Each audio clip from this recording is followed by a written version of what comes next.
Hey, my friends, we will be right back to the show. But I have a question for you. Are you struggling with the impact of childhood trauma? Well, know that you're not alone.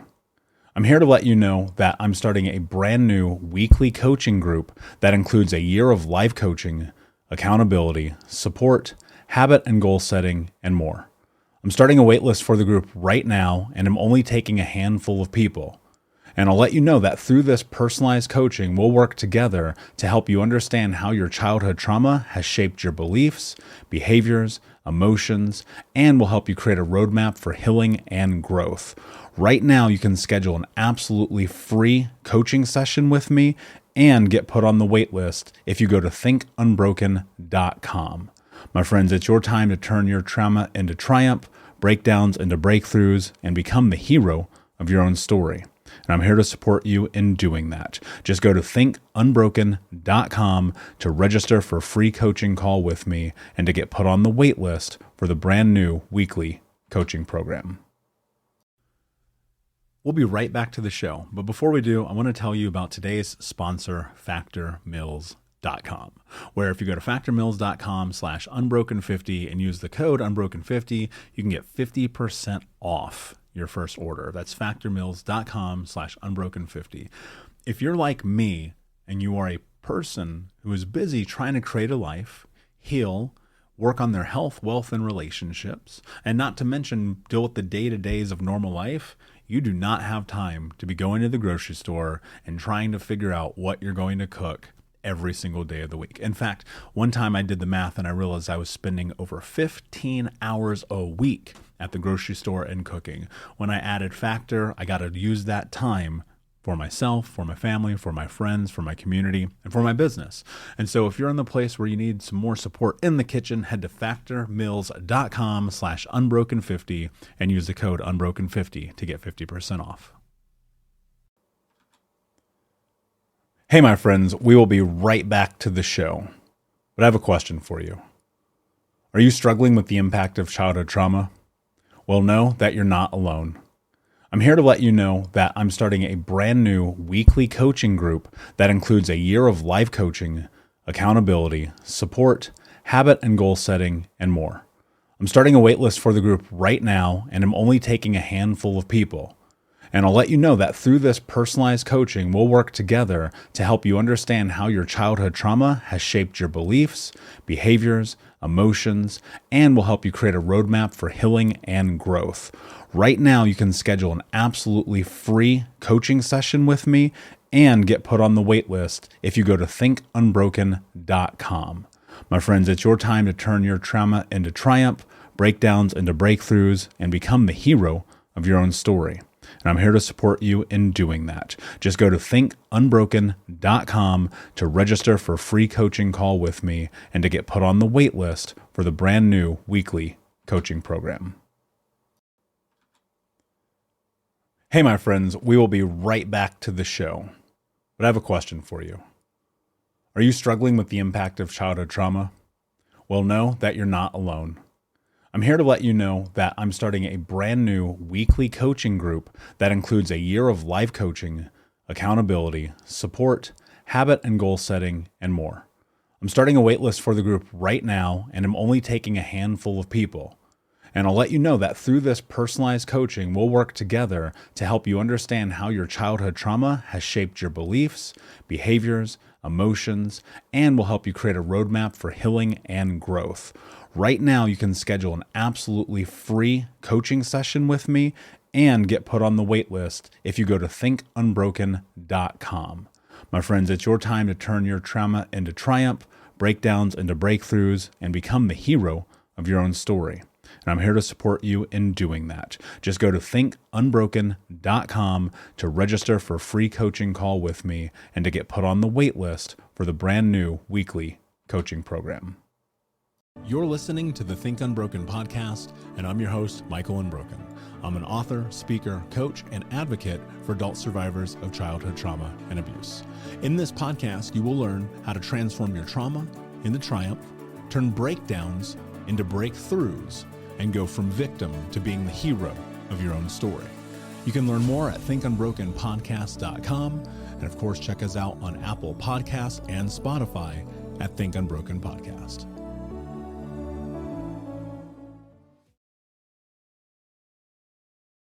Hey, what's up, Unbroken Nation? Hope that you're doing well wherever you are in the world today. I'm very excited to be back with you with another episode with my guest, Dr. Laura Berman, who is a world's leading expert in sex, love, and relationships with 2 masters and a PhD from New York University, and has helped thousands of people around the world to love better. Laura, my friend, how are you today? What is happening in your world? I'm great. I'm really happy to be here with you. I'm very, very excited to have you. For those who don't know you, tell us a little bit about your background and how you got to where you are today. Oh gosh, a little bit. I'm an expert in sex, love, and relationships. I've been doing this for close to 30 years. I've written 9 books. I've hosted radio shows. I have a podcast. I'm just here on the planet to help people heal and learn to love and be loved better. I love that. And that's the first thing that kind of attracted me to you and your work years ago when I first discovered you, because I was thinking to myself as I was in this like interesting transition of stepping deeper into love and an intimacy capacity, was just realizing like, wow, the trauma and the abuse, the things that I've been through personally have carried such a weight and put on such a big wall for me to be able to cross that threshold. And I've come to discover in the continuation of like literally doing the work, and a lot of that being through discovering in real time, I've been able to let those walls down, to grow, to learn to love, most importantly, love myself first. But, I think one of the biggest aspects of this journey that in society as a whole, we fail to realize is the impact of our past on our present. And I'd love to just start with talking about the correlation between how we love as children and how we ultimately love as adults. Yeah, that's everything. I mean, it's not just even more important than how we loved as children is how we were loved as children. And how complicated that is for 99.9% of us. Because I have yet to meet anyone who had a perfect experience in childhood. And when I talk about trauma, I'm talking about sort of big T trauma and little t trauma, but trauma is trauma, right? And so there are so many ways in many families, it's really insidious and subtle. It's not like they're beating the crap out of you or like warring alcoholics or even sexually abusing you. Or, it can be things as subtle as, stonewalling you when you do something to disappoint, right? And giving you the silent treatment or hypercriticism or not allowing you to have any boundaries or any privacy, or hypersexualization. That's something I talk about a lot in my childhood, that, I wasn't sort of overtly sexually molested or abused, but I grew up, my father really saw it as his purpose to raise me and my sister, but just speaking for myself, which is all I can do, raise me to be a seductress. Like he really, and so he sexualized me from a very early age and was teaching, leaving Cosmo articles on how to give a blowjob on my bed when I was 12 years old, and so even something as, that's not necessarily normal, but, it's not overt sexual abuse. So there's all sorts of ways in which I always think about it is like there's a point of trajectory, a point of fracture in everyone's life. And it's not necessarily one moment in time, but where we start to divert and our relationship with our worthiness of love drastically changes. And then that changes the trajectory based on those agreements we consciously and unconsciously made in our childhood in order to keep ourselves safe, in order to get approval, in order to get love, in order to get our needs met, all of which are very normal, right? But those strategies, which are all we could come up with in our little child's mind, we carry into adulthood. And then that's what really stands in the way of love moving forward. Yeah, and so often we that crevice, that fracture you're talking about, like we get stuck in that. We get trapped in that. We believe this is our value, our worth. For some people, like coming through my childhood, just the emotional incest that I dealt with, dealing with enmeshment, grooming, all of those things on top of, as the audience knows, and I've talked about it many times, being molested as a young boy, those are things where And as an adult, my worth became entirely tied to sexual endeavors, like Mhm. not how I feel about myself, not how I show up in the world, not my actions, my efforts, my intentions.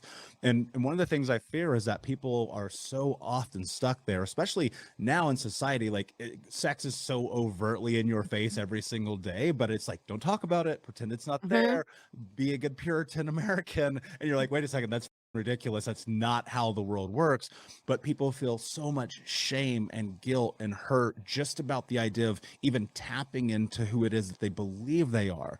So when you're in this fracture, you want to be able to step in and figure out who you are, to let go of the shame and the guilt that's associated with it, understanding probably that it's tied into the way you were loved. How do you start to like build confidence, belief, self love, like the things that you need to do to like traverse that fracture into being whole? Yeah.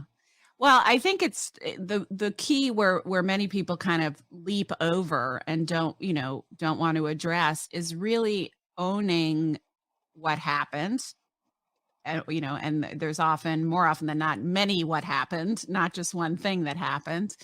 Um, but also more importantly, there are the facts or the remembrances of what happened. But there, even more importantly, is those parts of yourselves that you disconnected to when those things happened. And so what I try to help people understand is that we all have all these parts of ourselves that are like, it's almost like if you can envision yourself made up of a million different puzzle pieces of all these different little parts of yourself at all these different ages and stages of life that you just kind of disconnected from and put in a basement somewhere. And we spend our lives not wanting to, just like when I was a kid, when most people are kids, there was that dark, scary basement in your grandma's house or something, and you kind of run by. No one wants to go near there. God forbid you got to go down there and get something. It's really scary. There are monsters in the basement. I'm not even going to look there. Right. And we do that to ourselves. And so more often than not, I find that people there are all these parts of ourselves that we don't want to be with or see because there's so much shame and confusion and darkness. And we're still connected to the fear that we felt as that 3-year-old, 5-year-old, 7-year-old, 10-year-old, whatever it was. And so we don't even want to look at it and so we just spend our lives pushing that aside, pretending it's not there. And of course, those are the ones that are driving the bus in our relationships, right? Those are the ones that are reacting when we're triggered or making these unhealthy decisions in love. If we were to make those decisions from the conscious whole person adult that we are now, we would make them differently. But the ones that are kind of making those decisions are those smaller, hurt, shadow parts of ourselves. So for me, so much of healing comes from welcoming all of those parts to the table. And what I find more often than not is, like if you go down into that dark, scary basement and you're expecting all these ghouls and evil beings and poltergeists and crazy things down there, you turn on the light and it's all these sweet little innocent, beautiful little younger parts of yourself. And all they want is for you to see them Mm. and integrate them and be there for them in the way you would a child or a friend or a loved one, the way you are for plenty of people in your life. It's about being willing to do that for yourself. And what I find time and time again, which is one of the most beautiful parts of the work that I do, is that when shame is exposed to the light, it almost always evaporates. And so that is such a huge part of healing because that's how those parts of yourself can be integrated. And now they're in your conscious awareness. So when you're next presented with that circumstance where you put up a wall or you sabotage or you overreact or you run away, you are aware and you're like, oh, that's that little 7-year-old that learned that love can't be trusted, or that if I open my heart, that it'll get stomped on, or I'll be gobsmacked. No, sweet one, that is not that's not the truth, right? I understand why you adopted that belief because that was all you could understand. A child is narcissistic by nature. Everything that happens around them is because of them, right? So if mom or dad hurt me or leave me or abuse me, I must deserve it. If I were more of something or less of something, then they wouldn't do that. That's how a child's mind Now, that's not how we look at it as adults. If a child were to come to say that to us as an adult, we would say, of course, that's not true. But we don't do that for ourselves because we're not willing to be with those parts of ourselves, or we don't know how to. Yeah, and I think a big part of it is, well, and I'm curious, the how to I agree with, right? Because until you get into it, it's like, Mhm. well, you don't really understand how, and that was my experience.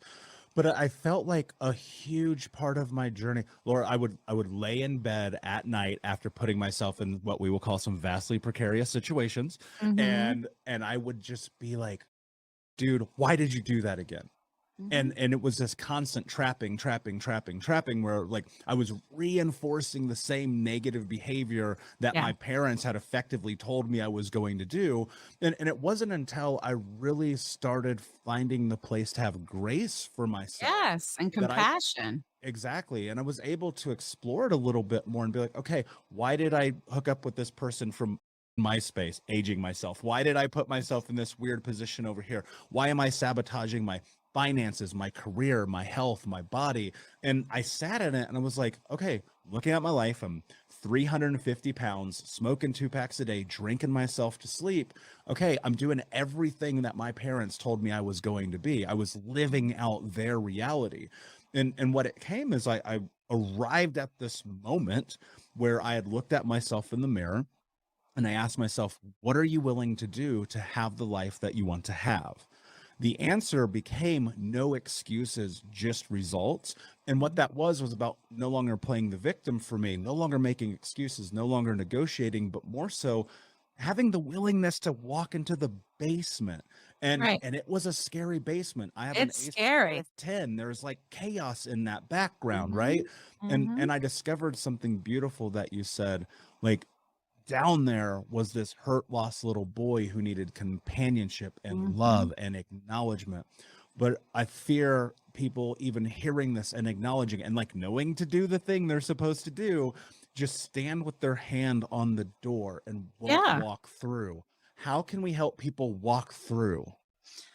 Oh, that's a tough one because I don't like to push anyone to walk through any door, right? That they're not ready to walk through. But with all things, and you kind of described this when were describing where you were back then.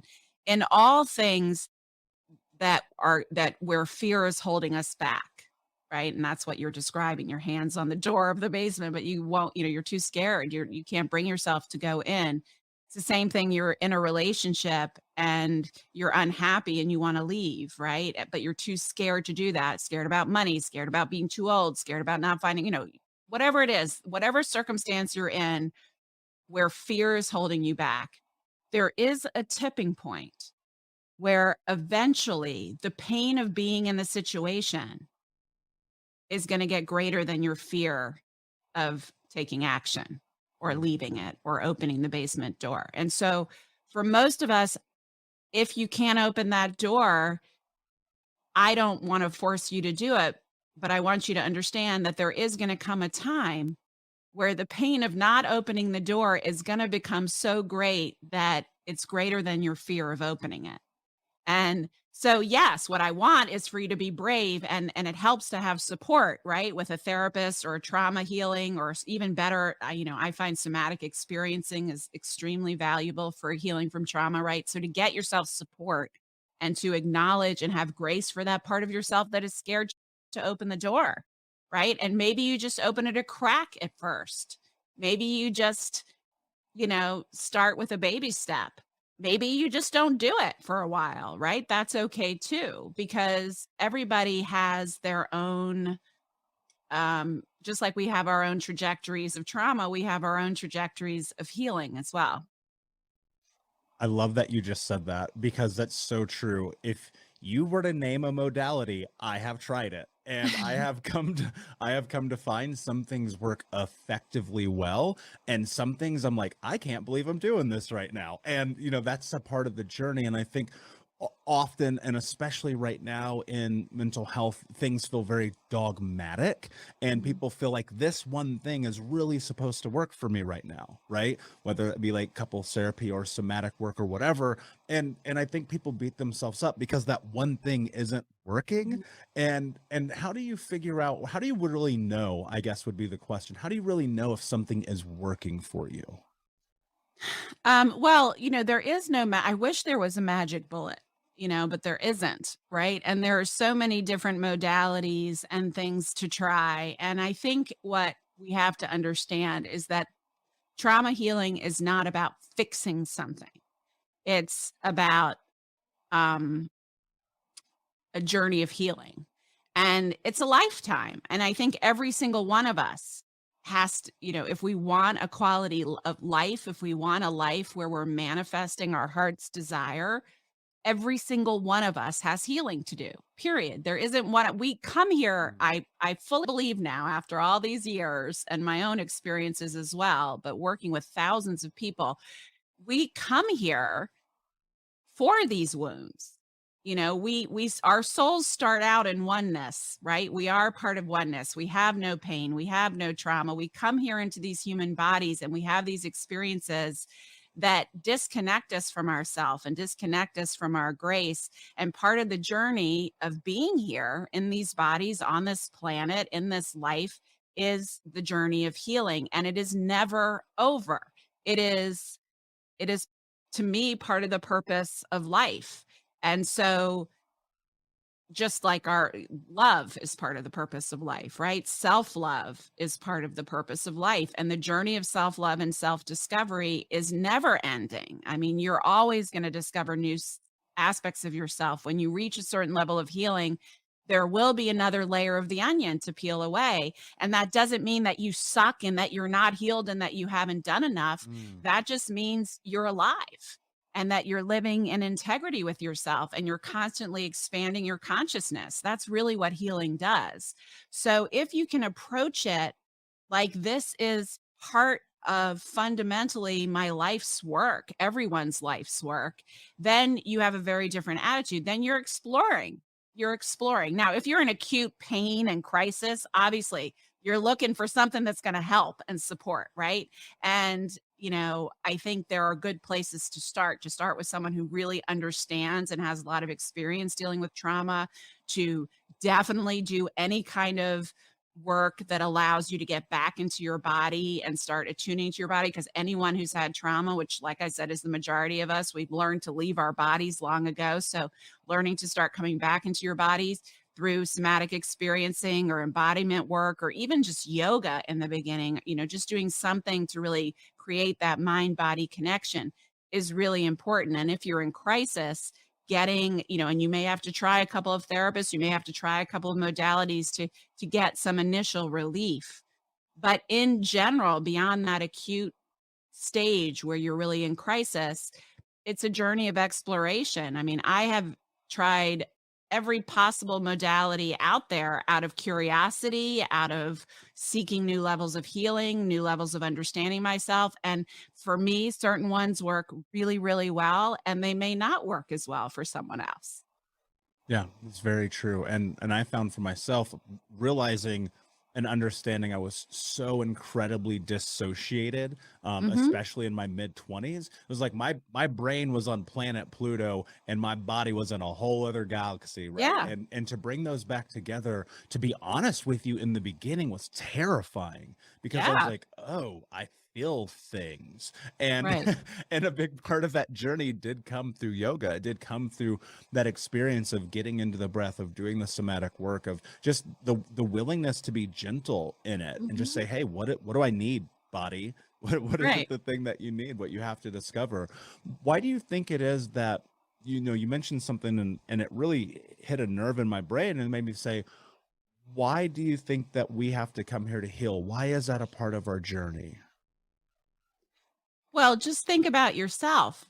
Look what you're doing, right? Would you be supporting all the people you're supporting in healing? Would you be bringing the light that you're bringing to the world? Would you be adding to the expansion of the world in the way that you're doing had what happened to you not happened?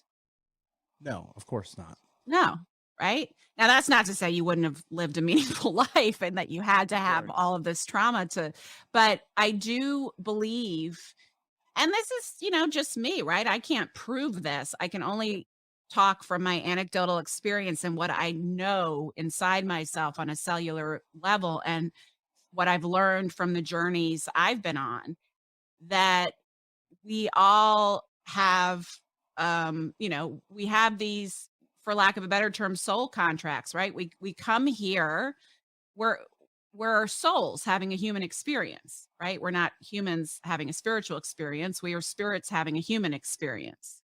And so I think, there's all of these stories and theories of generational trauma and past life trauma. I won't take you down those paths. I could, but it would get into the woo-woo.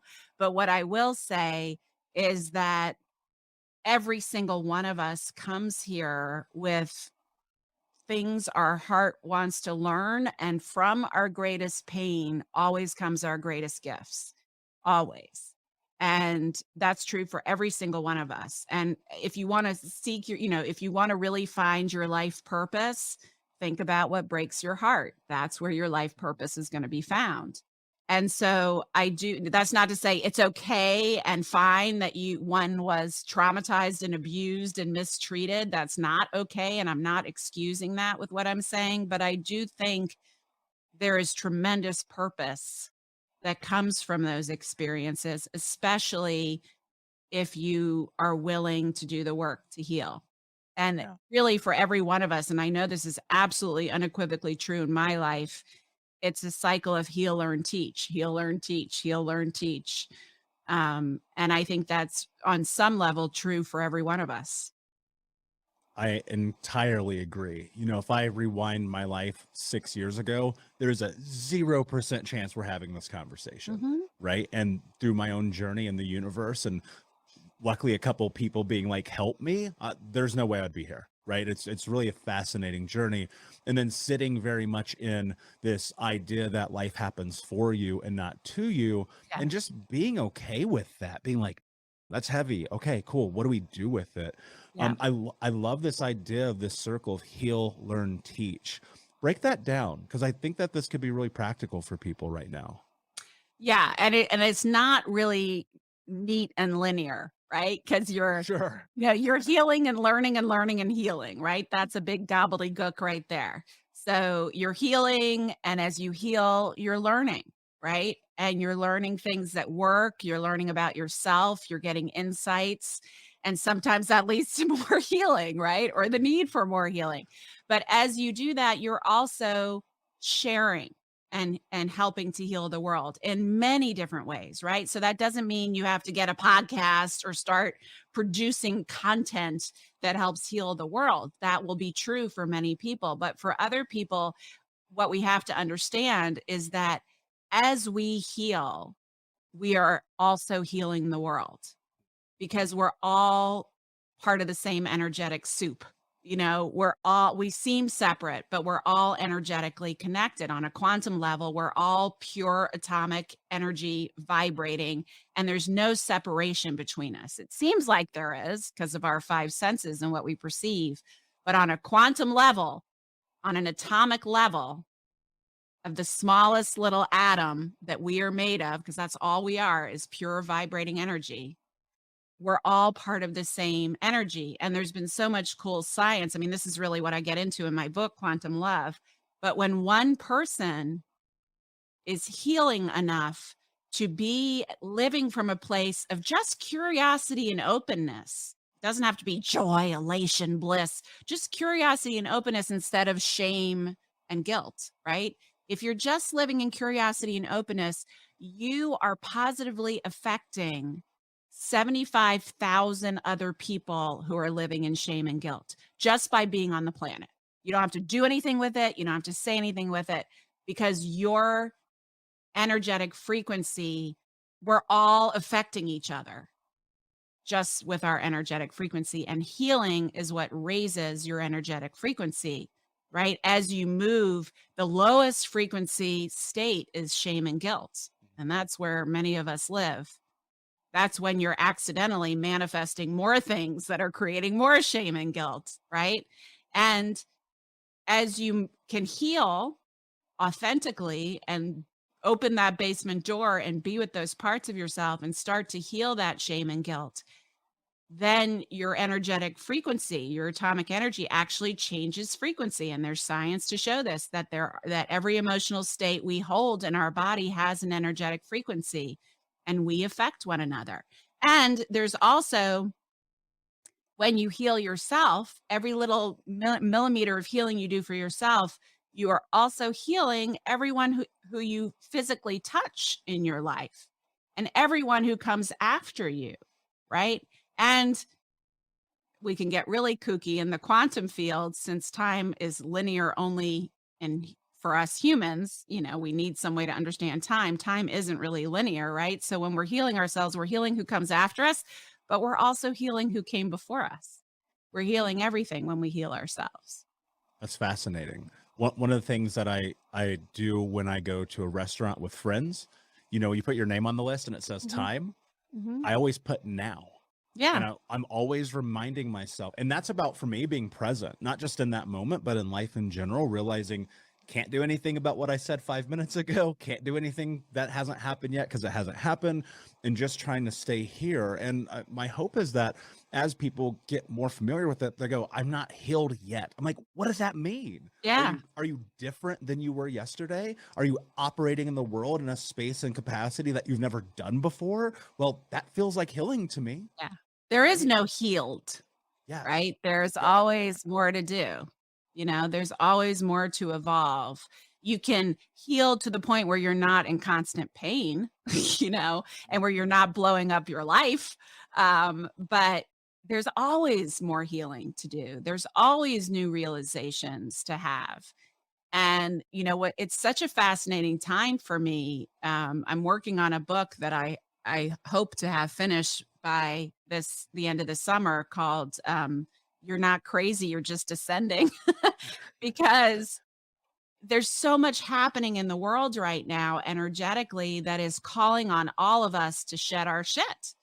And we don't even want to, like, whether we want to or not, because the Earth's energetic frequency has drastically risen because of all sorts of things I won't get into, but we are on the planet Earth and we match her frequency always. That's one of the reasons that if you want to calm and be in wholeness and feel that wholeness, you spend time in nature. Have you ever noticed that? It's really hard not to get to that Zen place when you're surrounded in nature for a while, because nature doesn't match our frequency. We match nature's, period. Like, it does not match ours. Other humans match ours, but nature doesn't, right? And the Earth right now, the Schumann resonance, which is the electromagnetic frequency of the Earth, has spiked and risen. And many experts out there believe that that's a big part of all the chaos we're seeing in the world, the wars, the riots, because in order to raise your frequency, you have to heal stuff. You have to release what's holding you in guilt and shame. And so people feel like they're going crazy, which is why the title of the book, because all of a sudden these memories are surfacing that they've never even thought of before, or they're suddenly seeing a pattern in their life, in relationships or in something else that they never even considered before. It's like things that were hidden in plain sight suddenly come into view because they're coming out, or all of a sudden you'll be hysterically crying and you don't even know why. It's because you're literally shedding old trauma, old pain. Your body is having to raise its frequency. And in order to do that, you have to shed those parts of yourselves that are stuck in shame and guilt and fear and anger. It makes me think of Ghostbusters 2, with the ooze that's running through the entire part of New York City. And the more angry the people get, the more it bubbles up, and then it starts taking over everybody, and everybody's mad and they're destroying everything. And then suddenly it's like this beautiful, happy music comes on. and it calms it and it makes it go away. And it's this resonance of peace and happiness and joy and love and contentment and fulfillment that ultimately is the thing that starts to, and of course there's more of the movie, but that part came to mind because it's like, we're in that ooze right now. We're in the ooze. And the Everywhere truth, you look. yeah. And the truth is the ooze is just masking the truth. I mean, I have this class that I teach, or we call it a club. It's the Manifestation Mondays Club. And we meet once a month, and we give a lesson on sort of removing the blocks to really manifesting. And a lot of it is about healing. But manifesting the love and the life you want. And what I was explaining to them just the other day is that you don't have to find, like, you sometimes feel like you have to find that truth of how lovable and perfect and beautiful you are, and that resonance, as you talk about. It is there. You are born that way. It is there from the moment you take your first breath, maybe even before that, right? But let's just say from the moment you take your first breath, it just gets conditioned out of you or traumatized out of your awareness of it. But the flow of that grace is always there. You can't do anything to make it stop. You can't do anything to make it disappear. What disappears and stops is our ability to connect to it, our willingness to be aware of it, right? But it's always there. So just like the Ghostbusters example you gave, right? Like that grace and that resonance is already there within you. It's just covered up. There's that, I think it was, I'm blanking on the country. It was a country, I don't think it was China, but it was this story about this golden Buddha that when when there was a war and pillaging happening, the monks at this monastery covered the golden Buddha in mud to make it cement type stuff to make it hidden so no one would steal it. And it was several hundred years later, it was totally forgotten about. No one remembered that this was a golden Buddha, when suddenly there was a crack and they were moving it and there was a crack and someone saw some light shining through it and they chipped away and they were like, oh my God, this Buddha has been sitting here pure 18 karat gold for centuries. And it was just covered in muck, and that's what we are. Yeah, that's so true. I mean, I remember having a conversation with my therapist one time that really profoundly changed me. And he was just very much like, honor the truth of your childhood, honor who you are, remember who you are.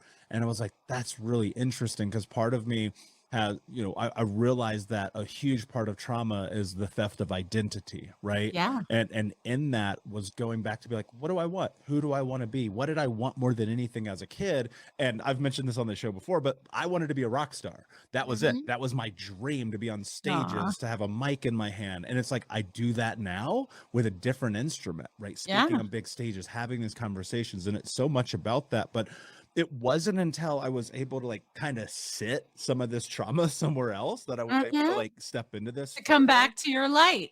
Yeah, exactly. And you said something on another podcast that I wrote down because it was really beautiful, and I want you to expound on it. You said, when people are committed to their trauma, it's because they haven't had a place or a person to hold on to it for them. And I'd love for you to talk about that.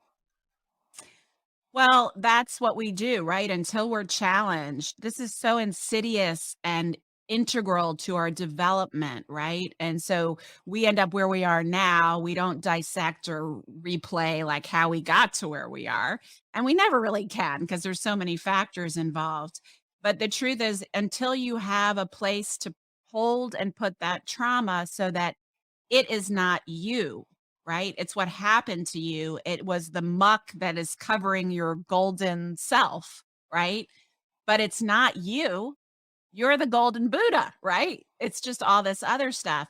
And so one of my favorite, Paulo Coelho is one of my favorite writers. And I can't even tell you, because I've read every one of his books, I can't even tell you which book this came from, but I've never forgotten this one little line. It was part of a much larger story. But one of the characters was saying to the other, you don't have to believe the story of your life you've been told.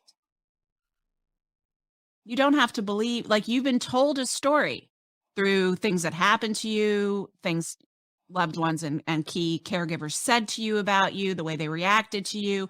You've adopted a story of who you are, what you're capable of, how worthy of love you are, who you are, the story of your life, right? But that's just a story. You don't have to believe the story of your life you've been told, right? You're the golden Buddha that's covered in muck. The muck is not you. You're not the muck.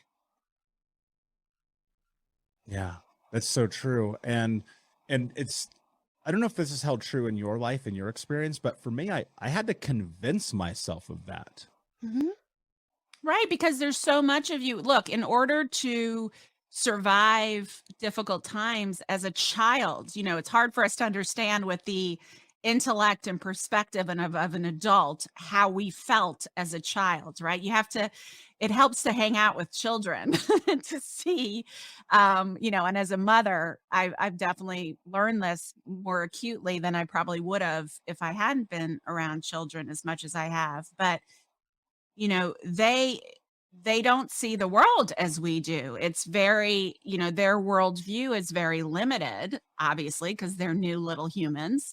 And so they either don't question, or they come up with these strategies that are all they have available to them with their internal resources at that phase and their understanding of the world at that point in their lives, which is very limited.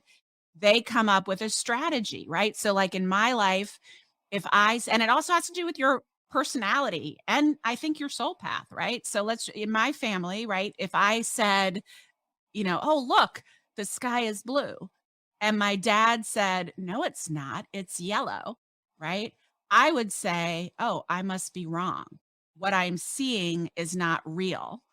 And my dad's right. So actually, what I think is blue is really yellow. I must not be able to tell the color of the sky, or I must think that what I think is blue is actually yellow, right? Because my dad was so scary and could be so abusive if you conflicted with the way he wanted to view the world, that I learned really early that if I was going to stay safe and if I was going to get his approval and love, his truth was the only one that I could accept, right? My sister had a very different personality. She would be like, the sky's blue, you know? And she had her others. She ended up with a lot of other, traumas and dramas than I did. We both had our own journeys to take, right? And we both had our own personalities. But for me, the journey was about one of them. There were many of them, but in this vein, it was about discernment. It was about learning to even see and trust my own truth, right? But I did that in order to survive. I didn't know any better. I was like, okay, you're the one that can beat the shit out of me if I say something to disagree with you, and therefore you're the only one that can keep me safe. So I'm just going to align with you and give my own truth away, right? The adult me would have never done that, but I was a little child. And so we have to have compassion for those parts of ourselves. And we also have to understand that we were doing the very best we could. And we make these unconscious agreements and contracts that, if not questioned, remain throughout our adulthood, right? So I became, until I addressed this, I was someone who always second guessed my choices, who never felt confident in my decisions, who would make a decision about something and immediately question it. Or if I spoke to someone else 5 minutes later who had a different opinion, my husband would even complain about it in the beginning of our marriage, because we would make a decision and then I would talk to someone else about something and it would come up and they would have a different opinion. And I'd come back to him and be like, you know what, maybe we should. He was like, we just made a decision. Why are you letting this other person? But I couldn't hold on to my own truth because I had learned very early that that wasn't safe. Yeah, that I had the very same experience. And I learned something really important from a mentor who said, stop asking people's opinions because it has nothing to do with you. Mhm. And that really changed profoundly the way that I'm able to move through the world. I'm curious, with all the people that you've worked with, all the people you've helped, is there a commonality amongst them that, for whatever this word may mean for them individually, has led to success in their lives? For me, I think everyone's journey is different, but the key is in being willing.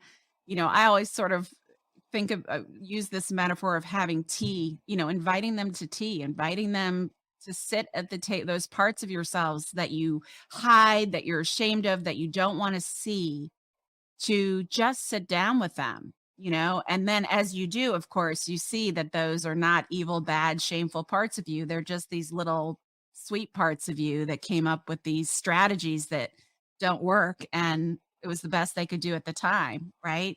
But it's really those who can find the grace in that. And I will say that the most exponential healing that I've been able to create for myself, especially over the past couple of years when I've gone through some tremendous, tremendous earth-shattering loss and trauma, is to connect with spirit, whatever that is.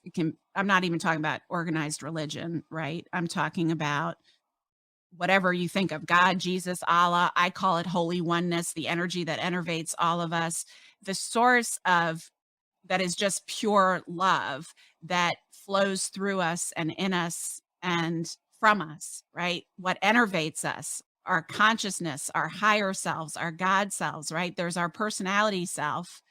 And one of the ways you can connect to this, and I love doing this with people, is if inside yourself, inside your head, you silently say hello to yourself. Hello.